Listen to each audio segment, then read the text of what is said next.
দুস্থের বরাদ্দে হাত, কাবিখা টিয়ারের টাকায় সোলার। সাথে আছে আমি জাকারিয়া কাজল। এ বিষয়ে আলোচনার জন্য স্টুডিওতে রয়েছেন তিনজন অতিথি, পরিচয় করে দিচ্ছি তাদের সাথে। আছেন সিনিয়র সাংবাদিক মাহফুজুল্লাহ, আছেন পাওয়ার সেলের সাবেক মহাপরিচালক বিডি রহমতুল্লাহ এবং আছেন সিপিবি কেন্দ্রীয় কমিটির সদস্য রহিন হোসেন প্রিন্স। আপনাদের স্বাগত জানাচ্ছি। দর্শক, আপনিও আমাদের অনুষ্ঠানে অংশ নিতে পারেন ফেসবুকে 24ঘন্টা.যমুনা টিভি এই পেজের মাধ্যমে। এছাড়া SMS করতে পারেন 24G space name space location space comment এবং পাঠিয়ে দেন 3333 নম্বরে। আমি আলোচনা শুরুর আগে এই বিষয়ে আমরা সম্প্রতি একটা প্রতিবেদন করেছিলাম, সেটা একটু দেখে নিতে চাই, তাহলে আলোচনায় বোধহয় কিছুটা সুবিধা হবে।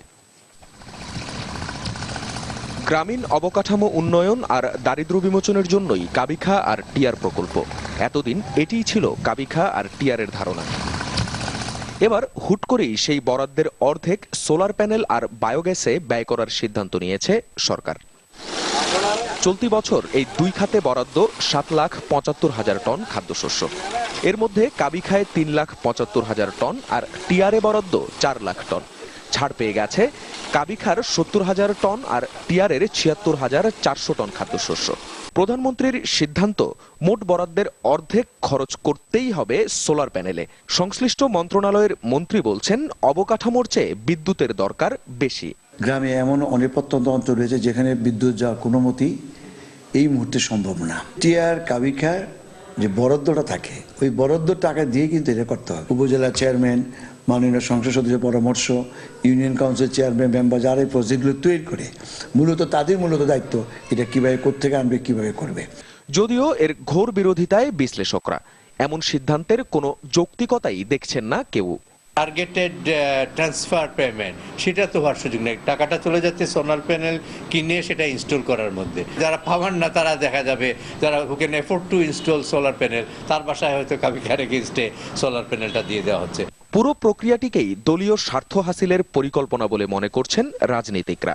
মার্কেট ভ্যালু যা আছে তার 50% ভ্যালুতে বিক্রি হবে, তারপরে যে টাকাটা থাকবে সেই টাকাটা দিয়া যেটা তারা ইচ্ছা করছে যে তারা সোলার প্রজেক্ট করবে, সেই সোলার প্রজেক্ট আলটিমেটলি ইনভেস্ট হবে না। এই টাকাটা অপচয় হবে। অভাবী লোকগুলোর অভাব কিন্তু এখানে মোচন হবে না, অ্যাকাউন্টেবিলিটি থাকবে না এবং একদম তৃণমূল পর্যায়ে লোকগুলোর চরিত্র নষ্ট হবে। অনেক জায়গায় যে সোলার প্রজেক্টগুলি আছে, যেগুলা যেসব লাগিয়েছিল, যে সোলার প্যানেল যেগুলো স্থাপন করা হয়েছিল, অনেক জায়গায় অকেজো হয়ে কিন্তু এখনো পড়ে আছে। সমন্বয়হীনতা আর দুর্নীতির আশঙ্কার কথা উড়িয়ে দেননি মন্ত্রীও। তো এটা তো প্রথম কনসেপ্ট, একটু প্রথম ধাকে একটু সুবিধা অসুবিধা আছেই। দুর্নীতি তো সব জায়গায় হতে পারে, তাতে কিন্তু আপনি চিহ্নিত করতে পারবেন না। যেখানে দুর্নীতি সেখানে হবে, তাকে তার শাস্তি ভোগ করতে হবে। যদিও দুর্নীতি রোধে মন্ত্রীর এ আশ্বাসে বিশ্বাস নেই গবেষক আর রাজনীতিকদের। তাদের পরামর্শ, কাবিখা টিআরে নয়, দরকার হলে নিয়মিত প্রক্রিয়ায় গবেষণা করে এমন প্রকল্প চালু করা উচিত। বা এই কাজগুলোর কন্ট্রাক্ট কারা পাচ্ছে, কারা এই ইনস্টলেশনগুলো করবে, সেইখানে যেন রাজনীতির ইয়েটা এসে না যায়। হ্যাঁ, রাজনীতির কারণে পক্ষপাত দুষ্ট যদি হয়, তাহলে তখন দেখা যাবে এটা সঠিকভাবে বাস্তবায়ন হচ্ছে না। মাহফুজুল্লাহ, আপনাকে দিয়ে শুরু করতে চাই। আপনি কতটুকু যৌক্তিক মনে করেন বা আদৌ যৌক্তিক কিনা এই সিদ্ধান্তটা? আমি একটু পেছনের দিক থেকে দুই একটা কথা বলে শুরু করতে চাই। এই যে ফুড ফর ওয়ার্ক প্রোগ্রাম, যেটি এখন কাবিখা, এটি কিন্তু 1974 সালে যে দুর্ভিক্ষ হয়েছিল, দুর্ভিক্ষের পর 1975 সালে তৎকালীন সরকার এইটাকে চালু করেছিল। যেটা আপনার এই যে এতে বলা হলো, সেটা হচ্ছে দুস্থ মানুষের সেবার জন্য, দরিদ্রদের, তারপর হচ্ছে ইনফ্রাস্ট্রাকচার এটা করার জন্য, এবং বন্যার কারণে যে সমস্ত ক্ষয়ক্ষতি সেগুলিকে কাটিয়ে ওঠার জন্য। তো মূলত লক্ষ্য ছিল গরিব মানুষ যারা আমাদের এখানে গ্রাম এলাকায় সিজনাল আনএমপ্লয়মেন্ট বলে একটা কথা আছে, যখন তাদের কোনো কাজকর্ম থাকে না, সেই সময় তাদের খাদ্য এবং পুষ্টির মানকে অক্ষুণ্ণ রাখবার জন্য এই কর্মসূচিটা মূলত চালু করা হয়, কাজের বিনিময়ে তারা পাবে। এবং যাতে এটার সঙ্গে আরেকটা বিষয় আছে, যাতে তার আত্মমর্যাদা বোধ ক্ষতিগ্রস্ত না হয়। কারণ হয়তো তাকে ভিক্ষা কিন্তু তার একটা ইয়ে থাকবে যে আমি কাজ করে খাচ্ছি। আর টাকাটা দিলে যেটা হয় যে টাকাটা ভিন্নভাবে খরচ হয়ে যায়, সেই জন্যই এই আপনার খাদ্যটা দেওয়া, চাল গম যেভাবেই দেন। এই যে গত এত বছরে এই প্রকল্পের বিভিন্ন রকমের পরিবর্তন হয়েছে, কিন্তু মূল উদ্দেশ্য যেটা, সেটা কিন্তু অক্ষুণ্ণ ছিল, সেটা কেউ বদল করেনি। এর পেছনে আরেকটা কারণ আছে, যেটা বিভিন্ন গবেষণায় দেখা গেছে, সেটা হচ্ছে যে কাজের বিনিময়ে খাদ্য কর্মসূচিতে রাজনৈতিক সমর্থনটা খুব জরুরি বিষয়। এটাও কাজ করে গ্রামাঞ্চলে।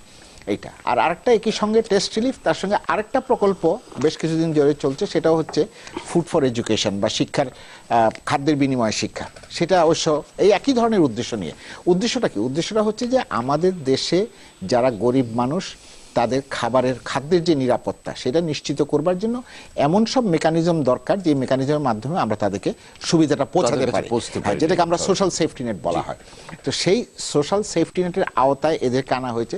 যেমন শিক্ষাটা কি? শিক্ষাটা হচ্ছে যে বাচ্চারা যাতে স্কুলে যেতে পারে, তারা যাতে ড্রপ আউট না হয়, শিক্ষার মানটা যাতে বাড়ে, সে টাকাটা পাবে, খাদ্যটা পাবে। তো এইটা মোটামুটি ভাবে আমাদের গবেষকরা, দেশের মানুষ, রাজনীতিবিদরা, বিভিন্ন সরকার বিভিন্ন সময়, এমনকি বর্তমানে যে আওয়ামী লীগ সরকার, তারাও অতীতে কখনোই কিন্তু এটাতে ওইভাবে হাত দেওয়ার কোনো কাজ প্রয়োজন বোধ করেন নাই। এটা চলছে, এইভাবে চলছে। এই যে সাম্প্রতিক সময়ে এই যে তথাকথিত সোলারের নাম দিয়ে, আসলে তো এইটি আমি যেটা মনে করি যে এটা করা হচ্ছে যে সোলার ব্যবসার সঙ্গে যারা জড়িত তাদেরকে ইয়ে করবার জন্য, আরো স্ফীত করবার জন্য, তাদের সেই স্ফীত করবার জন্য এই কাজটা করা হচ্ছে। দ্বিতীয় হচ্ছে, আমি যেটা সংক্ষেপে শেষ করি, সেটা হচ্ছে যে আপনি এই যে সোলার প্যানেল বসাবেন, ধরে নেই তর্কের খাতিরে যেই মানুষটির খাবার নেই, তার বাড়িতে সোলার প্যানেল বসিয়ে তাকে আপনি কি দিবেন? তার মোবাইল চার্জ করবার জন্য যেটুকু বিদ্যুৎ সে অন্য খাতে করে নিয়ে আসে, কিন্তু সেই যেই সময়টাতে তার এমপ্লয়মেন্ট থাকে না, তখন খাদ্যটা তার জন্য যত জরুরি, কোনো বিদ্যুৎই তার জন্য তত জরুরি না। এইটা আর কি কাজে এইখানে আমি যেখানে বলতে চাই সেটা হচ্ছে যে এই বিষয়টা কোনো রকম ভাবেই যৌক্তিক না। আপনার যদি করতে হয় সোলার প্যানেল, গভর্নমেন্টের আদার সোর্সেস আছে, আদার ফান্ডিং মেকানিজম আছে, সেখান থেকে আপনি। আমি আসবো আবার আপনার জনাব বীর রহমতুল্লাহ, আপনি কি কতটা যৌক্তিক মনে করেন? কিন্তু জনাব মাহফুজুল্লাহ প্রায় আমি যা বলবো আর কি সবই বলে ফেলেছেন, তবু আমি ওই জায়গাগুলো আবার একটু জাস্ট অ্যাড করতে চাচ্ছি। আসলে কাবিখাটা ওই যে ৭৪ সনে যেটা বললো, যেটা ২০৭৫ সনে দরকার ছিল, তখন কিন্তু আমাদের দেশে খাদ্য নিরাপত্তার ব্যাপারটা একটা হুমকির মুখে ছিল। এবং তখন এই কাবিখা করার ফলে একটা লাভ হয়েছে, অন্তত আপনি যদি গরিব মানুষকে পয়সা দিতেন, সেটা হয়তো সে খাদ্য কেনার জন্য ব্যবহার নাও করতে পারত, কারণ তার প্রাত্যহিক প্রয়োজনে কোনটা বেশি প্রয়োজন সেটা নির্ধারিত হতো না।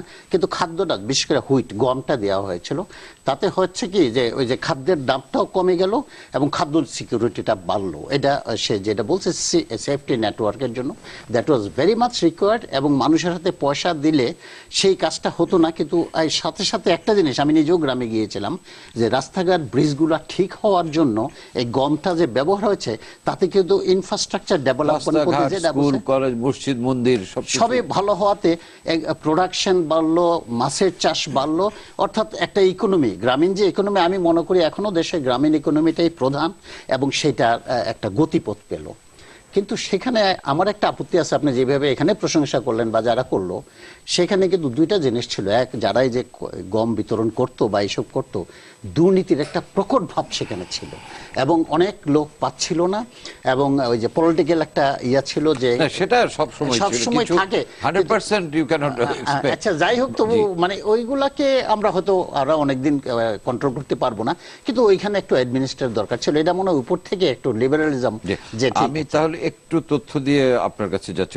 যেমন গত 11 বছরে টিআর বাস্তবায়নের হার যা এবং কাবিখার যা বাস্তবায়নের হার, এতে দেখা গেছে যে 60 থেকে 70% কিন্তু বাস্তবায়িত হয়েছে। তো এখন যদি সোলারটা করে তাহলে 60% পাবেন, পুরো টাকাটাই চলে যাচ্ছে সোলার ওয়ালাদের পকেটে।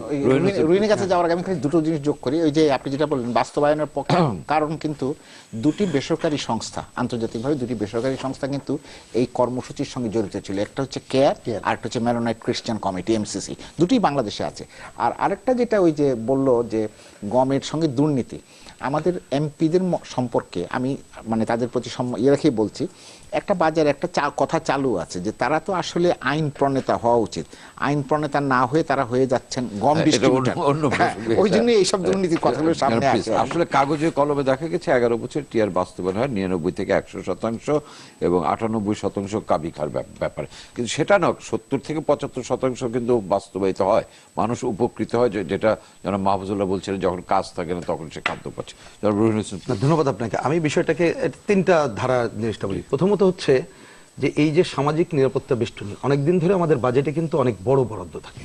এইবারে যদি আমরা দেখি তাহলে মোট 25,000 কোটি টাকা বরাদ্দ আছে, তাকে কিন্তু খাত আপনি ধরলে প্রায় 150 খাত, এবং 150 খাতের মধ্যে ইন্টারেস্টিংলি আমি পয়েন্টটা বলছি যে আপনি যে বলছেন এই কারণে মাত্র 3টা খাতে 10,000 কোটি টাকার বেশি, সেটার মধ্যে মানে কি বলবো যে বয়স্ক ভাতা, মুক্তিযোদ্ধা ভাতা এবং পেনশন স্কিমে আছে। আর বাকি 4-5টা খাত, তার মধ্যে এই যে কাবিখা, টিআর এরকম মিলে 10,000 কোটি টাকা, আর এই রকমের 7-8টা বাদ দিলে বাকি সব মিলে মাত্র 5,000 কোটি টাকা। তাহলে গরিব মানুষের, এবার আমি এই তথ্যটা এই জন্য বললাম, গরিব মানুষের পাওয়ার ক্ষেত্রে সরাসরি যে খাতগুলো বড় সেটি হচ্ছে এই যে কাবিখা এবং টিআর। আচ্ছা, এক্ষেত্রেও যে প্রবলেম, এটা আজকে আলোচনার ব্যাপার না, তবুও বলি, সবাই জানে টিআর খাতে লুটপাট বেশি আছে, তারপরেও কিছু ছিটেফোঁটা পৌঁছায়, কাবিখা তুলনামূলকভাবে একটু বেশি পৌঁছায়। যাই হোক, এটা রিয়েলিটি। আচ্ছা, এই রিয়েলিটির জায়গা থেকে এখন তাহলে পকেট কেটে কার স্বার্থ ভারী করছে একমত। এখানে অন্য আলোচকরা যেটা বলছেন, আমরা সোলার ব্যবসার নামে এখন কি চলছে সেটা যদি আমরা দেখি, সোলারটাকে আমি একটু অন্যভাবে বলি। যেমন ধরুন, প্রথমত এটা আবার আসলে একটু বড় আলোচনা না হলে কিছু প্রবলেম হয়, আমরা নবায়নযোগ্য জ্বালানি কিভাবে ব্যবহার করা যায় সেই ধারার পক্ষে চাই, কিন্তু বাংলাদেশে যে সোলার ব্যবহার গ্রামে গঞ্জে যেভাবে করা হচ্ছে, এটা কি হচ্ছে, একটা ছোট্ট উদাহরণ দিই, এটা সবাই আপনারা জানেন যে এইখানে যদি 12,000 টাকা থেকে শুরু করে 50,000 টাকা পর্যন্ত ছোট ছোট প্যানেলগুলো নিয়ে তারা কাজকর্ম করতে পারে। প্রথমে যখন দেওয়া হচ্ছে, তখন দেওয়ার পরে এর সর্বোচ্চ যে নির্ধারিত কিছু প্রতিষ্ঠান আছে, সরকার নির্ধারিত প্রথম দিকে যেগুলো, তাতে ব্যাটারি 3 বছরের ওয়ারেন্টি দেয়। কিন্তু এখন যে পরিমাণ শত শত প্রতিষ্ঠান গজিয়ে উঠেছে, সেখানে কোনো ওয়ারেন্টি নাই। সহজভাবে বুঝলে, মোবাইল ফোন আপনি ব্র্যান্ডেড কিনলে ওর 1 বছর ওয়ারেন্টি অন্তত পক্ষে আছে ব্যাটারি, আর ব্র্যান্ডেড না কিনলে কোনো ওয়ারেন্টি নেই। তো এখন প্রথমেও যখন দেওয়া হয়, তখন দেখা যাচ্ছে সে কিছু টাকা দেওয়ার পরে মাসিক কিস্তি করে 3 বছরের মধ্যে শোধ করবে, এবং এটা হবে। কিন্তু এই প্যানেলগুলো এত খারাপ, দেখা যায় 1 বছর পরে ব্যাটারিটা নষ্ট হয়ে যায়। এবং নরমালি ব্যাটারির দাম যেটা হয়, পুরো প্যানেলের যেটা প্রায় 70 থেকে 75% টাকা কিন্তু ব্যাটারির ক্ষেত্রে ব্যয়। সেটা হচ্ছে আপনি যখন ব্যক্তিগত, আর যখন এরকম সরকারি ভাবে দেওয়া হবে তখন তো মানের না, সেটাও বলছি কি, ওই ধারায় যখন দেওয়া হয়, এগুলো সবই ম্যানিপুলেট করে যে ভালো জিনিস আনা হচ্ছে না, এটা দিচ্ছে। এইটা দিয়ে যেটা করছে, বড় কাজটা আমি যেটা বলতে চাই, গ্রামীণ মানুষকে কিন্তু এক ধরনের ঋণের জালে আবদ্ধ করে রাখছে। প্রথমে ঋণ দিয়ে ওই যে টাকা কিছু তুমি দাও, তারপরে বাকি দিচ্ছে। আমি এই সুযোগে আরেকটা বলি, আরেকটা সবচেয়ে বড় অপরাধজনক যেটা বিবেচনা করতে হবে, আমাদের সংবিধানে কিন্তু গ্রামের বিদ্যুতায়নের কথা বলা আছে, কিন্তু দেখুন এই সোলারের নামে যে বিদ্যুৎটা করে আমরা দিচ্ছি, তার রেট কত পড়ে? বিশেষজ্ঞদের হিসাব মতে এইটা 75 থেকে 80 টাকার মতো পার ইউনিট পড়ে, যেখানে সর্বোচ্চ বড়লোকদের কাছে আমরা কিন্তু 10 টাকা ইউনিটে বিদ্যুৎ পৌঁছাই। তাহলে এইটাও যেভাবে আমরা ঠিক মতো পৌঁছাইতে পারছি না, তারপরে যে ধারায় পৌঁছাচ্ছি, যে কাজে পৌঁছাচ্ছি, সেটাই ঠিক ছিল না। তারপরে যদি এই যে কাবিখা এবং মানে এই জায়গা থেকে কেটে নিয়ে একটা তথ্য মনে করিয়ে দিই, তাহলে আপনাদের পরের পর্বে আলোচনার সুবিধা। সরকার থেকে একবার কিন্তু এনার্জি সেভিং বাল্ব এত নিম্নমানের বাল্ব ছিল, আমাদের সবার 100 কোটি টাকা একেবারেই চলে গেল। তো সোলারেও সেটা হবে কি, সেটাই বোধহয় হতে যাচ্ছে, না হওয়ার কোনো কারণ নাই আর কি এখন পর্যন্ত, যে ধারায় চলছে সেই ধারায় চলছে। আমরা আলোচনা করবো, তবে একটা ছোট্ট বিরতি নিয়ে। দর্শক, এ পর্যায়ে একটা ছোট্ট বিরতি নিচ্ছি, আমাদের সঙ্গেই থাকুন।